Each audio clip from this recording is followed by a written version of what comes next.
when Ibrahim wanted to see how Allah resurrect the dead. Ibrahim got to a point in life where he asked Allah, "Show me how you revive the dead."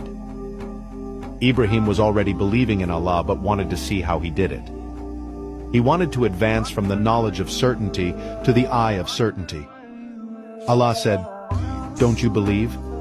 He replies, "Of course I believe. However, I want to feel satisfaction in my heart." So Allah told Ibrahim to go and collect 4 birds, then chop them up. So he grabbed the 4 birds and he began to rip them apart. The flesh, the skin, the blood, the veins, everything is all over the place. Then Allah told Ibrahim to go to the peak of a number of mountains and divide this pile of dead birds. Scholars said he had to go and place parts of the bird over 4 mountains. He kept the 4 heads in his hands. He came down. Allah now gives him the next step. Call the birds, you're going to see now my ability over all things. Ibrahim hesitates because he knew that on top of the mountains there are only dead birds. So Allah repeated, "They will come running to you.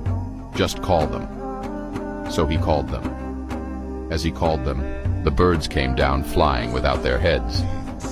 The scholars said that he saw the parts of the birds begin to assemble in the air. Ibrahim is seeing things you can't even see with the naked eye. 4 birds are formed in front of his eye in no time. Allah, he's bringing it all up together and he's seeing it.